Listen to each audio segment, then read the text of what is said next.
warahmatullahi wabarakatuh. Waalaikumsalam warahmatullahi wabarakatuh. A'udzubillahi minasyaitonirrajim. Bismillahirrahmanirrahim. Qala rabbi shrah li sadri wa yassir li amri wahlul 'uqdatam min lisani yafqahu qawli. Selamat pagi para pemirsa dimanapun Anda berada, dan pada kesempatan hari ini kami Guru Agama Islam Kantor Kementerian Agama Kabupaten Bekasi akan berbincang-bincang dengan tema mengkaji hikmah beberapa ayat Al-Quran.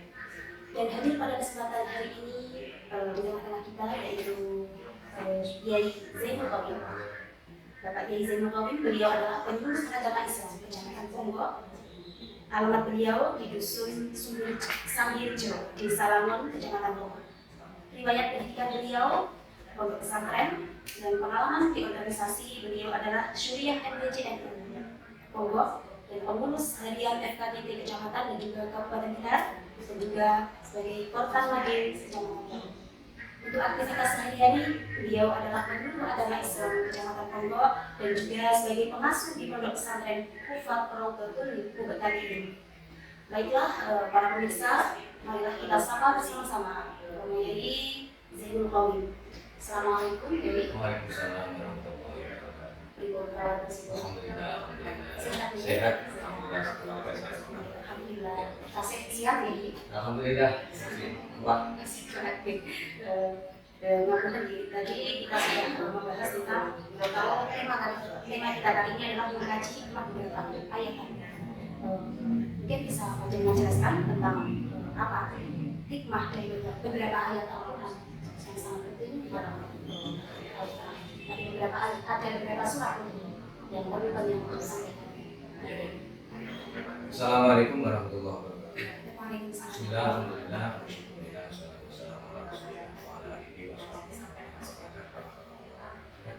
Pemirsa sekalian yang saya hormati, alhamdulillah kita masih bisa melaksanakan puasa dan Ramadan di tahun ini.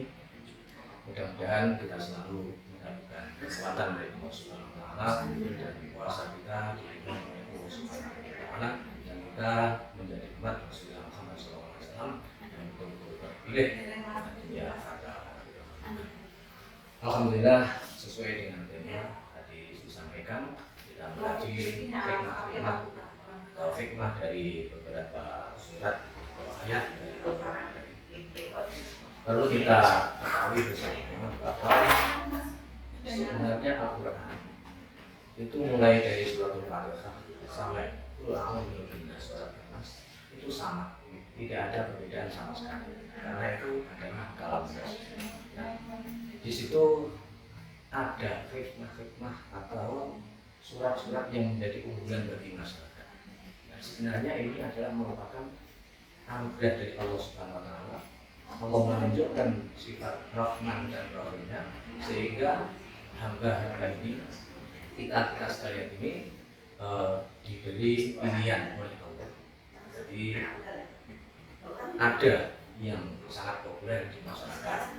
Kita tahu ada namanya surat Al-Baqarah yang juz 1. Surat Al-Baqarah itu mulai dari Alif Lam Mim sampai gambar di juz 3. Habisnya disebutkan ada surat Al-Baqarah. Itu adalah sangat panjang surat Al-Baqarah. Surat Al-Baqarah ini ternyata sangat diperhatikan oleh masyarakat kita, oleh pemerintah. Itu karena siapa saja yang di rumahnya itu membaca surat Al-Baqarah itu akan terhindar dari semua makhluk Allah yang jahat, baik itu jin atau setan. Nah, karena itulah Rasulullah itu bersabda, jangan kau buat rumahmu itu seperti kuburan. Kuburan itu kan menyeramkan, ya, menyeramkan sekali. Jadi jarang orang yang sering ke kuburan, apalagi pada malam. Karena apa? Ada dugaan di situ banyak setan-setan. Ada di rumah supaya betul-betul nyaman dihuni, semua warga atau penduduk rumah itu bisa tenang. Itu harusnya sesuai dengan hadis itu tadi, kita harus sering-sering membaca surat Al-Baqarah. Itu juga ada yang masih dipilih lagi, yaitu 2 ayat yang terakhir dari surat Al-Baqarah itu akan bisa dianggap mencukupi atau terhindar. Jadi kalau itu dibaca pada malam hari itu akan terhindar dari semua apa yang kita tidak senangi di malam itu, dan bisa menjadi pengganti daripada qiyamul lail. Jadi misalnya kita itu tidak bisa tidak bisa qiyamul lail karena kesibukan, ayat dan sebagainya. Di situ kita membaca ayat yang terakhir, 2 ayat yang terakhir dari surat Al-Baqarah. Dari mulai amanah Rasul bima unzila ilaihi min rabbihi wal mu'minun ya sampai terakhir. Nah, di masyarakat sendiri itu juga ada yang mempercayai bahwa surat Kahfi itu sangat baik dan itu diandalkan oleh masyarakat itu sendiri. Nah, dalam surat Kahfi yang pertama sampai 10 itu sesuai dengan hadis Rasulullah. Itu barang siapa yang istilahnya membaca, mengistiqomahkan, menghafal 10 ayat yang pertama dari surat Kahfi ini, itu akan terjaga dari fitnahnya Dajjal. Ini, jadi kita sudah sudah mempunyai pandangan-pandangan bahwa Dajjal itu memang ada fitnahnya luar biasa. Kalau kita ingin terhindar dari itu, ada tuntunan Rasulullah SAW untuk membaca 10 ayat dari surat Al-Kahfi. Jadi dari mulai Alhamdulillahilladzi anzala 'ala 'abdihi al-kitaba wa lam yaj'al lahu 'iwaja sampai in awal fitnah itu bilang Kahfi maqam rabbana atina min ladunka rahmatan wa hayyi lana min amrina rasyada. Itu 10 ayat. Jadi itu akan dijamin karena itu adalah hadis, akan dijamin besok itu akan terhindar dari fitnahnya. Nah, dari itu di dalam masyarakat itu banyak yang mempertahankan atau yang mengamalkan surat itu paling tidak 10 ayat yang pertama. Dan juga lagi yang ada di masyarakat itu yang berkembang dan sekarang menjadi keyakinan yang kuat itu adalah dengan membaca surat Yasin. Jadi Yasin itu sudah sangat mengakar di kehidupan masyarakat. Bahkan mungkin ada orang yang melarang orang tidak usah mengadakan Yasinan, itu bisa pikir bisa iya. Itu karena di dalam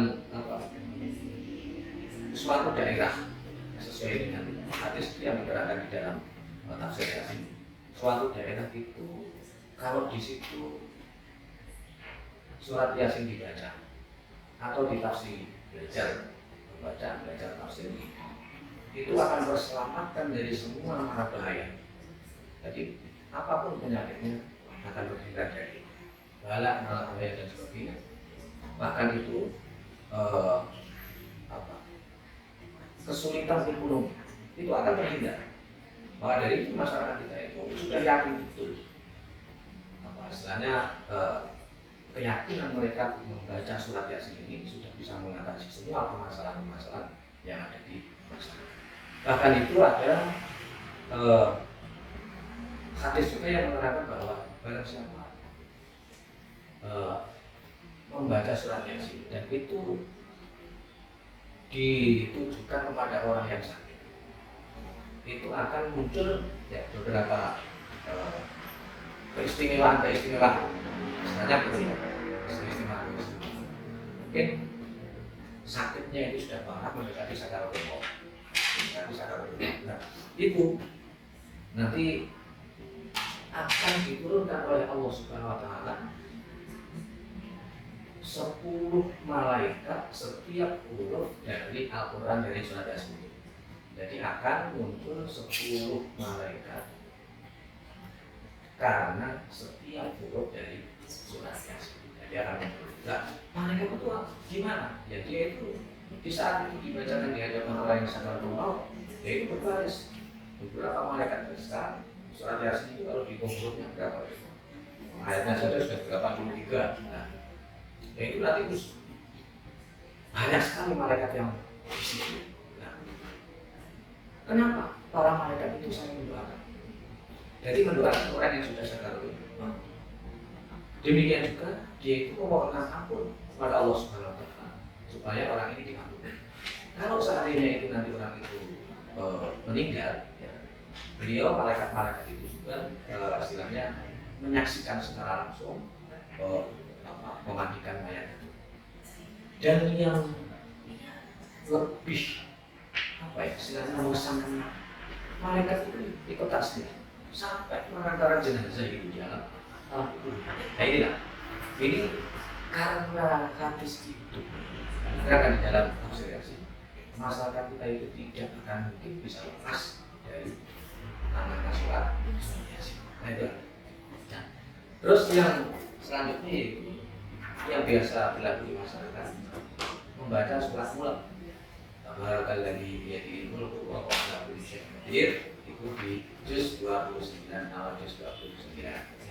Nah, itu memang kalau kita lihat dari hadis ya, itu artinya gini, dari Al-Quran itu ada surat yang itu ada 30 ayat. Nah, surat yang namanya surat mulk dari 30 ayat itu akan memberikan pertolongan atau memberikan syafaat kepada seseorang yang membaca sampai dia itu diampuni dosa-dosa oleh Allah Subhanahu wa Ta'ala. Yaitu surat Tabarok. Jadi surat Tabarok ini atau surat mulk itu luar biasa. Kalau kita mau istiqomahkan, kita akan selamat, bukan hanya keselamatan di dunia, dijamin oleh Allah sampai selamat di akhirat. Dan surat mulk itu pun akan menjadi benteng kita, saya katakan penyelamat di akhirat. Kalau yang sering membaca, ya, sering mengamalkan, sering membaca itu, besok itu mendapatkan siksa di akhirat. Surat mulk ini akan muncul dengan penuh pembelaan, akan membela betul kepada siapa yang bisa membaca. Jadi kita sudah dijaga oleh surat mulk dan sekaligus kita diampuni dosa-dosa oleh Allah Subhanahu wa Ta'ala. Maka dari itu kegiatan di masyarakat yang semacam itu pun ya juga kita tidak bisa tidak membenarkan. Memang masyarakat kita itu membutuhkan keselamatan. Keselamatan itu ya keselamatan di dunia dan di akhirat. Pemirsa sekalian, yang terakhir, intinya kita itu harus selalu membaca Al-Quran dimanapun kita berada. Sebab gini, Al-Quran itu tanpa kita mengerti makna atau tidak, ya, bisa mengerti maknanya atau tidak, itu akan merupakan syarat utama kita dekat dengan Allah Subhanahu wa Ta'ala dan akan memberikan ya, kehidupan kita itu betul-betul kehidupan yang tenang, yang serba serba kecukupan lah. Misalnya di dalam Al-Quran itu kan juga disebutkan A'radu an dzikri fa inna lahu ma'ishatan dhanka. Jadi segala siapa itu yang tidak memperhatikan atau meninggalkan Al-Quran dengan begitu saja, dengan tidak mau belajar, tidak mau ngaji dan sebagainya, tidak memperhatikan, berarti beliau itu siap untuk hidup sengsara. Maka dari itu jangan sampai kita hidup sengsara. Nah, karena dari itulah kita sebagai penurut agama Islam, kita harus selalu menggerakkan masyarakat ini membaca Al-Quran supaya dalam kehidupannya betul-betul bisa bahagia mulai di dunia ini sampai di akhirat, baik itu masalah ekonomi, masalah keamanan dan sebagainya. Itulah sementara yang bisa saya komentarkan di hari ini. Mungkin ada terima kasih atas komentarnya. Mungkin pertanyaan dari saya tadi mengenai tentang surat Yasin. Tadi sudah banyak dijelaskan kaitannya surat Yasin. Favoritnya adalah selain untuk apabila ada orang yang mau meninggal dibacakan surat Yasin, ternyata ada fadilah-fadilah yang lain. Jadi intinya bahwa surat Yasin itu ketika ada orang yang sakaratul maut itu apakah istilah jadinya berbismillah meninggal atau mati, atau seandainya itu nanti sama Allah masih diberi umur yang panjang, berarti disembuhkan dari penyakitnya atau bagaimana? Oh ya, surat Yasin itu bukan membunuh orang yang mau mati ya. Ya mungkin di masyarakat kan ya, banyaknya ya yang begitu di masyarakat itu memang beredar semacam. Artinya dia itu adalah untuk menjaga yang mau meninggal itu supaya tidak ada gangguan sama sekali. Jadinya seandainya suatu saat itu nanti meninggal dalam keadaan husnul khotimah. Jadi untuk membentengi perjalanan beliau selanjutnya, untuk menjaga perjalanan beliau selanjutnya, supaya betul-betul tidak ada yang ganggu, karena sifat kita dari sifat yang kita ketahui dari iblis itu sifatnya selalu ingin mengajak sebanyak-banyaknya pengikut Rasulullah SAW. Jadi bukan untuk istilahnya menyempat. Jadi sholat yasin itu bukan suatu alat untuk menempatkan kematian, tidak. Tapi itu adalah untuk menjaga diri itu supaya betul-betul berhadapan dengan Allah itu bisa husnul khotimah. Ya. Tapi kalau itu misalnya orang itu sakit, itu tidak pakai surat yasin, tidak. Tapi pakai surat Al-Qur'an. Bukan untuk penyembuhan. Untuk penyembuhan. Jadi surat Al-Qur'an itu ada keistimewaannya sangat luar biasa. Itu orang-orang sakit itu kita bacakan surat Al-Qur'an yang bahasanya ilat atau apa itu luar biasa. Insya Allah itu sembuh apapun penyakitnya. Pokoknya itu apa? Kita yakini bahwa surat Al-Qur'an itu bisa menyembuhkan ya, secara dengan izin Allah. Itu saya katakan ya. Kenapa itu sebenarnya sama? Jadi mulai Fatihah sampai An-Nas itu sama. Tidak ada perbedaan. Cuma tinggal orangnya saja. Jadi kok dibacakan ini saja kok sudah sembuh. Itu memang orangnya yang berbeda. Seperti aulia.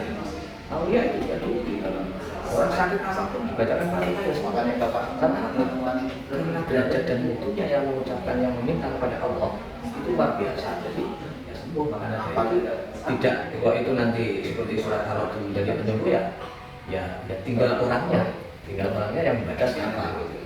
Jadi faktor orang ini sangat penting. Pokoknya kita selalu dekat dengan Allah, apapun yang kita minta itu pasti dijawab. Baiklah, jadi kesimpulannya bahwa dari ayat Al-Quran itu adalah sebagai syifa atau obat. Jadi sebelum kita mau berangkat ke dokter mencari obat ketika kita sakit, berarti harus merujuknya harus ke Al-Quran dulu. Ya, kalau di dalam Al-Quran kan ada dawuh wa nunazzilu minal Qur'ani ma huwa syifaa'un wa rahmatun lil mu'minin. Ya, mengenai syifa itu kita harus melihat, artinya yang ilmu di dunia ini kan ada dua. Ada yang dengan ilmu kedokteran, ada yang dengan ilmu agama. Kalau itu misalnya sakitnya itu kaitan dengan jasad, itu kita usahanya dengan ke dokter, pengobatan. Tapi kalau yang lain-lain, ya mungkin ada yang tidak sesuai ke dokter, itu nanti kita dari Al-Quran.